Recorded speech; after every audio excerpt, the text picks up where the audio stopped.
Randos, welcome back to another video. Today we're gonna be covering the O8 SRs and SECs that they revealed. I guess now we have all of them ready, and just wanted to share a little bit about what I think about them, what I think will be good, what I think is ass. we'll talk a little bit more about that today. So first up, I guess we'll go by color, and then we'll talk about it that way. I prepared like a little slideshow with all of the different card art and their effects. First, we have the 3-cost chopper. He's a red SR, 5k power and no counter. And his effect is during your turn, on play and when attacking, look at the top 5 cards of your deck, then review a 4000 power or less animal type character card, and then play it down rested. Then place the remaining cards at the bottom of your deck. This card is pretty good actually. Surprisingly, I thought it was ass at first. Then I realized it's on play and when attacking. And being able to play a 4k body for free every turn is actually pretty strong, especially in Zoro, and I think the new chopper will also appreciate the ability to do that. The key thing will be whether this is able to stick or not, and if you are able to let it stick for more than a turn, you're going to get a huge amount of value off of it. So that's really strong. I've been testing a Zoro build running like a fully animal focus package. I think it's really strong. I'm really excited to make a video about it once I have the cards and everything, and we will definitely be trying that out a little bit more. My current rating of this card is actually like A tier. I think it's really good, and I'm really excited to use it a little bit more. So let's talk about the green and the blue cards. So red, green, and blue all only got 1 SR each, while Bandai's favorite Chow Yellow somehow got 3. So that's fun, that's great. Next up we have the green and the blue SR. So first we have Carrot, 5 cost 6k power, 1k counter, and on play and when attacking, which seems to be like a trend for animals, which is one of your opponents cost 7 or lower characters can't be set as active during their next refresh phase. So if they are rested, then you don't get to, set them active. If they are active, then it doesn't really do anything to them. But the good thing is that this is on play and when attacking, and this also means if you have like a card that like a restand law for Minx, and you restand this Carrot, you can stun 2 characters, and being able to stun 7 costs is actually really strong. I think having that chance to hit cost higher than the cost of the character itself is actually very rare.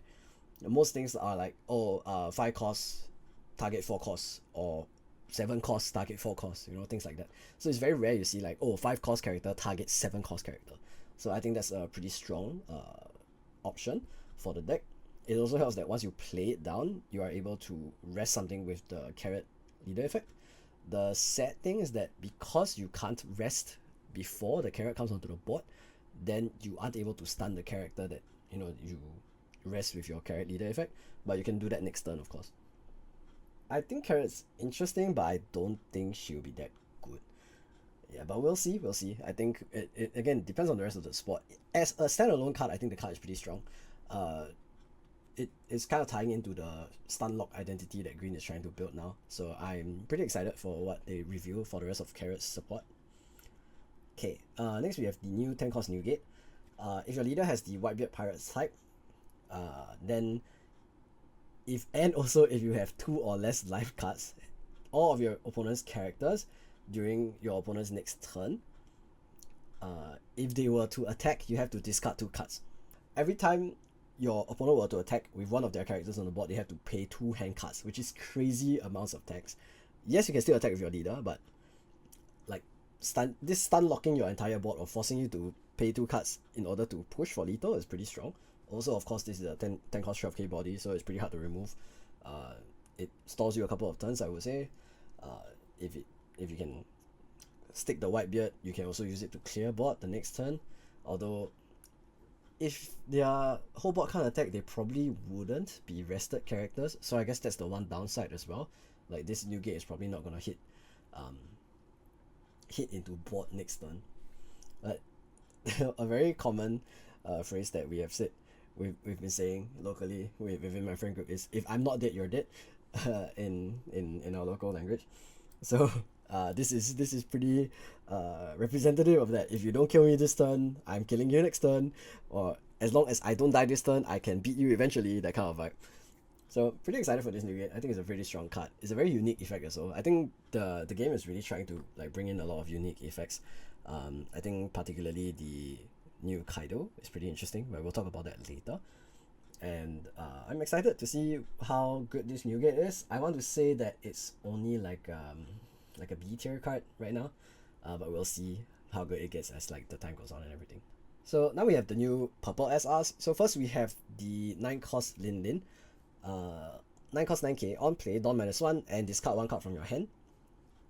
Add the top card of your life, up to 1 card from the top of your deck to your life, and then after that,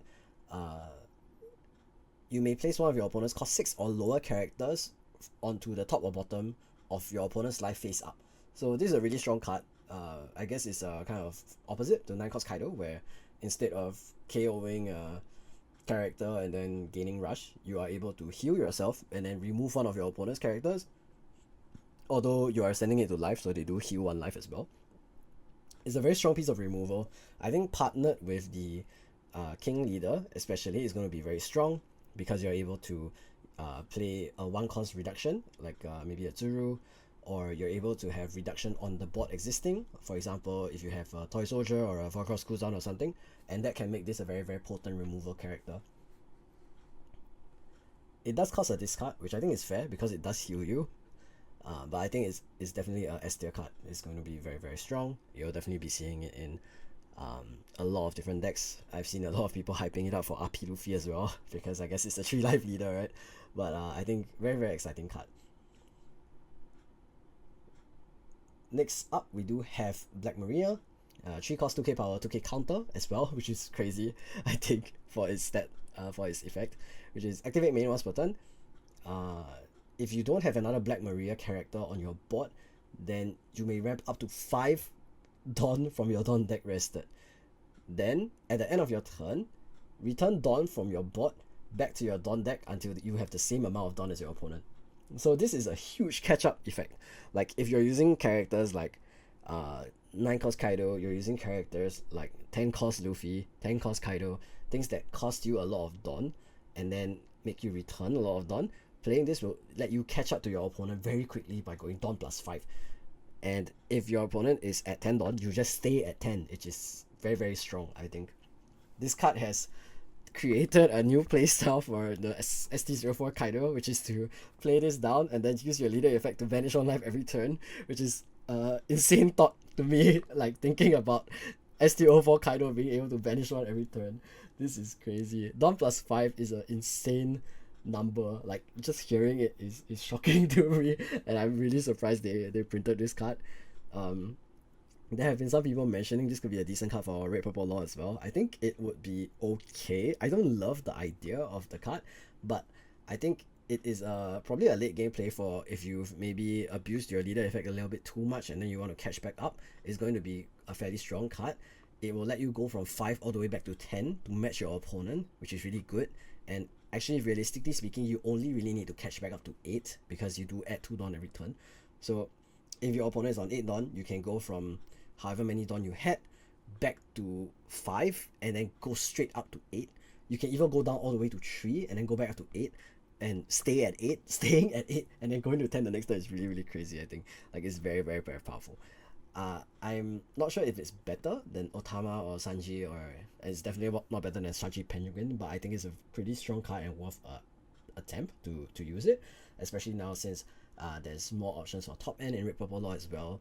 I think it's even possible to play cards like Rayleigh. You can even consider playing the 9 cost Mum just to be funny, like remove one of your opponent's bodies, heal yourself because the deck has a lot of bricks as well. And then of course remove higher cost threats, which sometimes you struggle with in terms of like getting the power down to the right number. I like the idea in Law, but where space? I think it takes the Otama slot. I don't agree with anyone that says cut Ayin, play Black Maria. They are coping, they are wrong. But I think it's a pretty good card.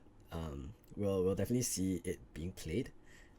Just because it's a 2k counter, it's definitely going to be used. The alternate art is really nice. I think the base art is also very nice. I really love like all of the art in this set. I think Big Mom looks a bit younger than she should here, but I mean, I don't know, man. We will talk about the AAs when they come out again, but I'm really excited for the set for now. Taking Tama weakens removal ability. Yeah, but I mean a lot of red purple law decks aren't even running Otama now. Like most of them are just running the Shachi Penguin Sanji combo and that's it. So I wouldn't be surprised if this takes that extra like 9 and 10th 2k counter slot. Ain't too good. Definitely no, not a cut for sure. Okay, next we'll move on to Black. Black has two really good SRs for this set, I think. Very strong cards. We'll talk about the Kaido first. It just got released. This is the alternate art for it, of course. So 9 cost Kaido, 9k power.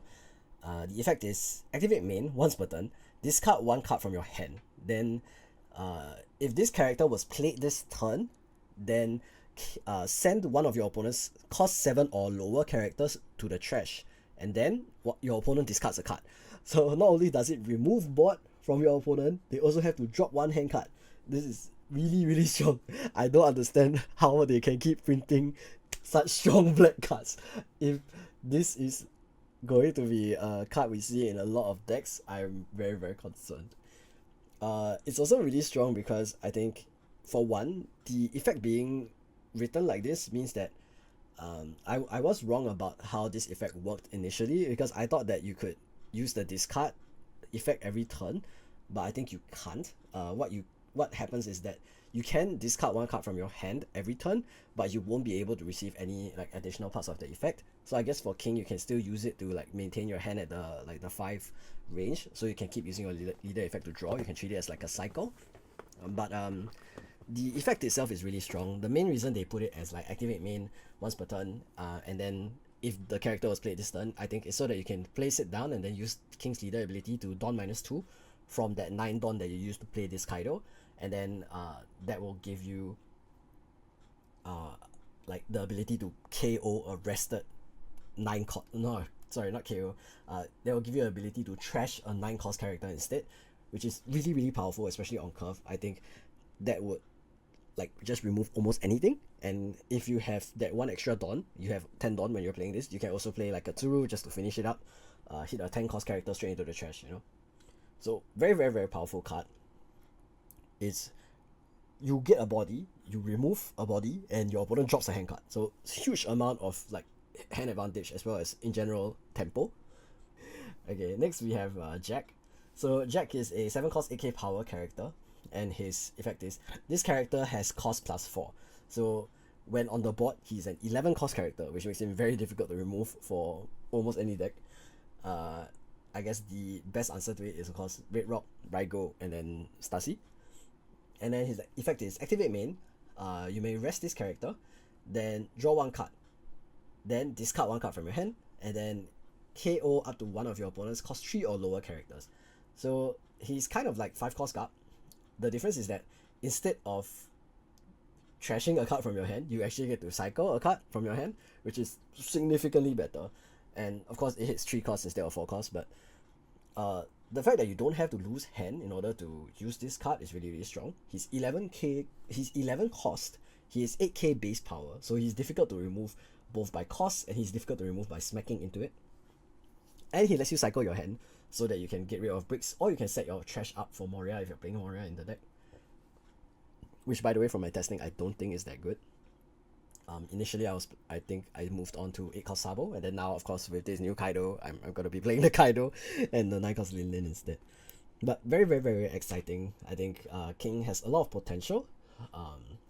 Jack and Kaido and 9 cost Lin Lin are all very good cards, and I think they will be definitely usable in the deck. Okay, next let's talk about the yellow SRs. I am covering Nami's effect over here, but I think it will be fine. Let's talk about Bonnie and Esnick first, and then we'll talk about Nami right at the end. So first up, Bonnie, 3 cost 4k power, counter 1000, and then Dawn ×1 during your own turn, once per turn. When your opponent takes life, draw 2 cards and then discard 1 card from your hand. This is actually a pretty strong effect. Being able to cycle by dealing damage to your opponent sounds very good on paper. I think the issue with the card for me is that, for one, Dawn ×1 means you have to play off curve. For 2, it is a 3/4, so it's not a fantastic stat line. And for 3, I think the overall like thought of playing this and then after that next turn I have to deal damage or not get value out of the card feels a bit bad, because it means I have to invest a lot of Dawn that turn instead of developing my board further. Plus the trigger doesn't drop the card on the board, so it's very unlikely that you can, I think, really capitalize on this. There's not going to be a lot of times to play this other than 3 Dawn, and if you play it on 3 Dawn, you're not going to feel like playing it down on 5, you know? So it's like it's not a great card in my opinion. So yeah, then the trigger is draw 2 cards and discard 1 card, which is not bad. I think it's a pretty good alternative to Shirahoshi in the sense that it is actually a playable body, but the issue is that it's not playable on curve that well, and I don't like cards that aren't very good on curve, especially in yellow, which I think is a very curve reliant deck, a curve reliant color in general, like for Kata, for NL, for I mean those are the 2 main relevant cards. But it's also good, I guess, in Vegapunk, because you can set this to life with your leader effect and then use it as just like a cycle. It's maybe not as good as the Robin, the 3/4 Robin, but it does have an effect on the board as well, rather than the Robin, which is just like a vanilla with a trigger. So I guess it's slightly better, but it's not that good. Mono Mum. Yeah, okay, so I guess Mono Mum, you could use this with Queen Mama Shanta and then put it back to life after you attack with it, but should you? I don't think I would say yes. We will find out what people decide to do with this card. The fact that they printed 3 of these SRs, all being waifus, is kind of crazy. Although it is kind of sus to call Bonnie and Snake waifus, but we'll leave it to the court of public opinion for that. Next we have Snake. The text talks about Pirate Empress. So 5 cost 6k power, 1k counter. On play, one of your opponent's 6 cost or lower characters that are not Monkey D. Luffy cannot attack until the end of their next turn. So this is pretty strong on play. You're able to play it and then after that stun a character that is 6 cost or less. So again, it hits a cost which is higher than the character's cost, which is pretty cool. Secondly is, I think, other than that, the trigger effect is activate this character's on play effect. So instead of the usual where they get a body plus the on play effect, this time they just get the effect, which I think is nice. I appreciate that they are not making yellow trigger so many fucking bodies all the time anymore. But I think it's still an additional like bitch, which I don't like. Even though it's a weaker bitch because it doesn't stop like 7 cost or higher characters, it's still a bitch. I don't know if we need more characters with this type of effect to come out of trigger, but I mean they've printed it, so I think it's a very strong card. In Egghead it will definitely be a playable card.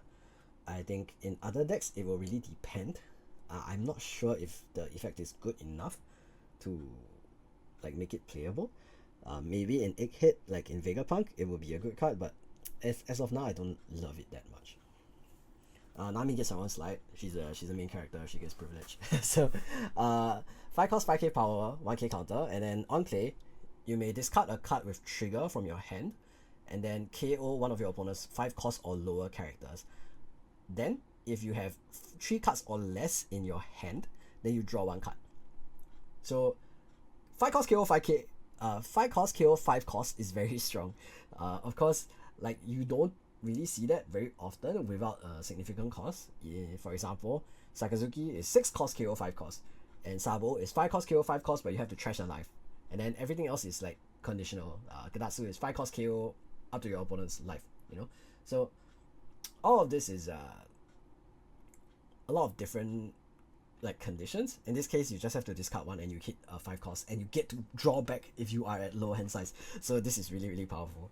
The one drawback of course is the 5/5 stat line, but I think it's pretty worth it if you're able to remove one of your opponent's characters, and you are even able to redraw like draw more cards back into your hand. So that's really, really strong. And seeing this on my opponent's last life would probably give me an aneurysm because I would have to lose a body and my opponent would draw a card still. So that's really, really strong. I would not be happy with that at all. Okay, I think this is a really, really strong card, especially in AK, like in Vegapunk, she's gonna be a very strong character.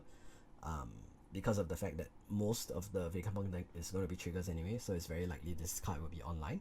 And then Vegapunk, I think, does have a small-ish hand size because he does have to keep adding his hand back into his life. But I haven't played the deck and I don't know much about the deck, so we will see. One thing I know for sure is that the yellow AAs this set are going to be freaking expensive. I'm not looking forward to collecting my one of everything, but we'll see when they do drop. Okay, so that was all of the different colors SRs. I think based off of my initial impressions, purple and black, of course, they got the best SRs, like without a doubt. They have very, very strong cards. And then surprisingly enough, I think Chopper will be a very, very good card and a very staple card for both the Chopper leader and of course the Zoro leader as well. So I'm very excited to play red next set. I think if there is enough like animal support, it is even possible to try like red green or red purple law with the new Chopper, and that really excites me a lot because I really want to play red green law. But we will see. How do I feel about Chopper leader? I think Chopper leader, I need to see the rest of the Drum Island support first and the rest of the animal support they print, and once I have that, then I think I'll be able to like come to a like more informed decision. For now, I think it feels like worth Zoro because it's limited to the animals that he can put. But the trade-off is that because I don't need to put Dawn on my leader, then it's a bit more efficient technically. As long as you have 3 animals, it's a bit more efficient than Zoro. But the difference is that you have to like have animals and you have to play Drum Kingdom stuff. The good thing is like, oh, you can put like 10 cost Doflamingo down and then still attach 3 Dawn to your animals. Like that's one of the good aspects of the card, right? Or like, oh, if I need to put Dawn on my characters instead of my leader because I need to use their Dawn times whatever effects, then I can do that, you know. But I just feel like Zoro is better because of the 5 life, because of the ability to give +1 to everything and not just the animals and stuff. So for now, those feel like better cards to me. Okay, last we'll talk a quick bit about the sex. What did he say? I mean the SECs that they've released. So first we have the 8 cost Rayleigh. Again, very strong card. Pause. We'll talk about the SECs they've printed. First we have the 8 cost 8k Rayleigh. Red SEC, so because it's red, it's gonna be underpowered.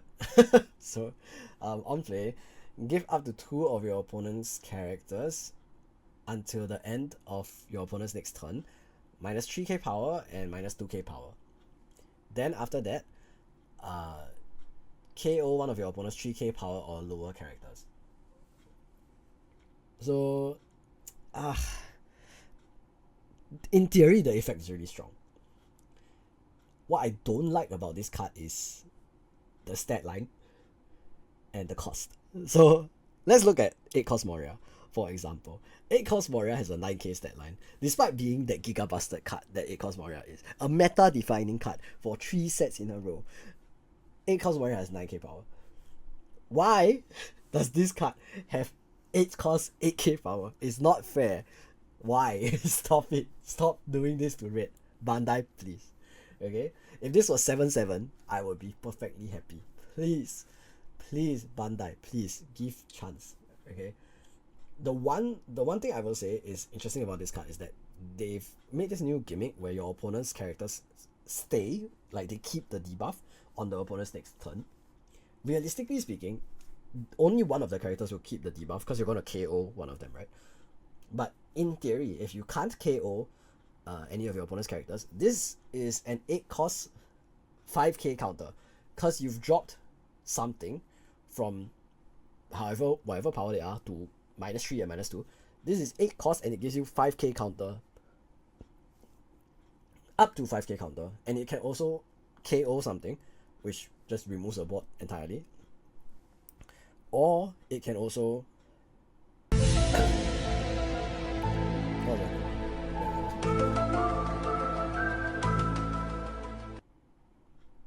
damn, I zoned out.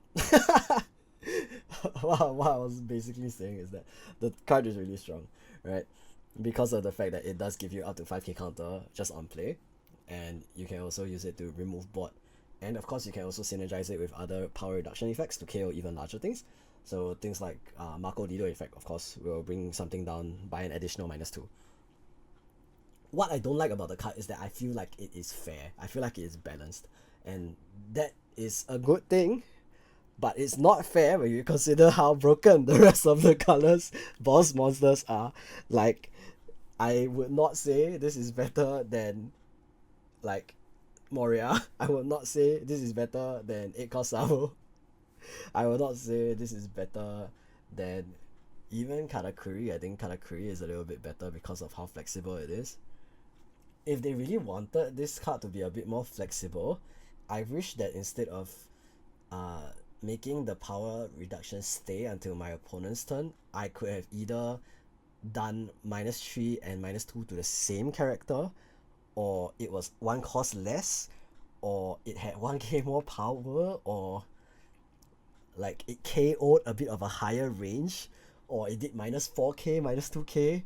Like, there's so many things about this card that are like, it's just a little bit short of being Giga Strong, and I wish it was Giga Strong, because it could have been Giga Strong, because they give the rest of the colors such good cards. So it's very, very disappointing to me that this is like just a little short of being an S tier card for me. I'm so sad to see it. Like, it's very frustrating for me. For example, if this was a 7 cost 8k, I would instantly put it in RP Law. RP Law doesn't deserve this card. Fuck off. let the deck be good. Let the deck be good for another set. Like, I feel like this is a really strong card, and I feel like even in RP Law, being able to play around this card is going to be a very, very significant like power boost for you. So I would really like to play this card. The deck is good. It is good. I know. I play it. I play RP Law. I think it's a very strong deck. I just think that I would like to be able to play RP Law with a little more focus on top end. Because right now I'm playing Law with like a lot of aces, and that is my top end. And this is just a straight up. It would have been a straight upgrade to ace if it was 7 cost, but it's not. And I think it could have been. It could have been a 7 cost. It should have been a 7 cost, because then it would just replace ace in RP Law decks, and ace would just remain as the, you know, the go-to for whitebeard and whitebeard type leaders, because it gives rush instead. So that would be strong. It has a different niche, but no, this is 8 cost for some reason, and I'm very upset. This is I'm gonna title this section of the video "Salty RP Law Player Rant." But I think it's still a good card. I just wish it was a little bit stronger, especially considering the rest of the support, like some of the other colors are getting. I think this is just a little disappointing. Okay, enough ranting. Next is the final SEC, and the last card we'll be talking about for this section. The new 10 cost Kaido and Lin Lin card. So pretty cool. We have another character card. This is the alternate art, and the base rare. I will, I guess, pull it up a bit later. It looks fantastic as well. Very, very terrifying and scary. They kind of look like gremlins in this art. Like they're like, hey, I'm gonna beat you up, boy. And I mean, I guess they are kind of that vibe. What was I gonna say? Oh yeah, so this card's actually pretty good in my opinion. Its effect is when attacking, Dawn -10. Other than this character, KO all other characters. Then add the top card of your deck to your life, and then banish the top card of your opponent's life, which is, all in all, makes it a very, very strong finisher. So a lot of discourse was done about the card. Oh, it dies to black, or it's gonna be KO right away, etc, etc. It doesn't have an on play. Yeah, it doesn't need to have an on play. The niche that the card fills, in my opinion, is I'm gonna place this down, and if you do not have an unKOable blocker or 9k counter, and you're at 1 life, you die. Like, that's it. Like, you're dead. Like, you're gone. Like, that's it. It's very, very strong. It's kind of like 9 Zoro, where you just place it down, and if your opponent does not have the answer, you are screwed next turn. And like 9 Zoro is played. Like it's a strong card. Like you will see it in a lot of Bonnie decks. You're seeing it in Perona decks. You would see it in, I mean, Red Green Law would play it, but Red Green Law is not playable. But that's beside the point. But the cards like this, where if you don't have the answer, you lose, is actually a very strong card. Like in theory, yes, you can answer it. Yes, you can Stasi it. Yes, you can play Sabo and Borsalino and whatever, and you can keep your board alive. But like, if I do Dawn -10 and you don't have answers, you cannot block this attack. You cannot counter out of this attack. The next turn, I'm going to be at minimum 1 life. So if you don't have rush, you can't kill me. And you're going to start your next turn with 0 life, probably. The card is a fantastic finisher. Like, can you imagine? I'm putting this in, let's say, Purple Yellow Pudding, right? I'm going to play 10 cost, what's the word? I'm going to play 10 cost Kaido and Lin, right? Next turn, I'm at 10 Dawn. I play 10 cost Big Mom. You go from 2 life to 1 life, and then my 10 cost Kaido and Lin swings, and you go from 1 life to 0 life, and you have to counter out a 12k swing with no blockers. Like, it's going to be a very difficult task to do that. Like, you're not going to be, like, countering out of that very easily, right? Not only that, because I played 10 Mom into 10, like this 10 cost Kaido and Lin swing, I am now at 2 life minimum. How are you gonna kill me, right? And then the next turn, even if you don't, like, what's the word? Even if you try not to kill me, I still have this 12k body swinging at your face. Like, it's going to be a very difficult, like, situation to be put in when I put this Kaido and Lin and you are just praying, can I please draw the answer? And if you don't have an answer, you just die. It's insane. So, what was I saying? So I think the card is actually pretty good. I'm not gonna say it's, oh yeah, play 4 in your decks. It is that good.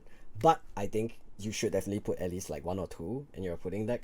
I think it's definitely worth playing. This is also without saying like, oh, if you're playing Purple Black King, you can place this down, and then next turn you play Black Maria and Sabo, and then you swing and you protect your entire board, and you KO all of your opponent's board, and you ramp back up from 0 to 5 again. If you have Onigashima, you can ramp another 1. So all of that is actually insane. I think this card is really, really strong. It's definitely a bit underrated by the community. Yes, there's answers, but every fucking card has answers, guys. It doesn't make cards weak. 9 Zoro has answers. You can play around Holy Jones. You can play around 9 Newgate. You know, what are you gonna do if you can't answer this card? Lose? Like, that's it.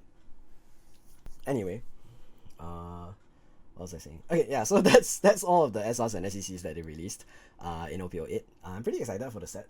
I do have one big OP07 tournament before the end of the set in Indonesia, which is this Saturday. So pretty excited for that too. And after that, I think we're going straight into OP08 with the Grand Asia Open on 1st of June, which hopefully I can get a slot for. And then 8th of June, we have the Singapore Championships as well.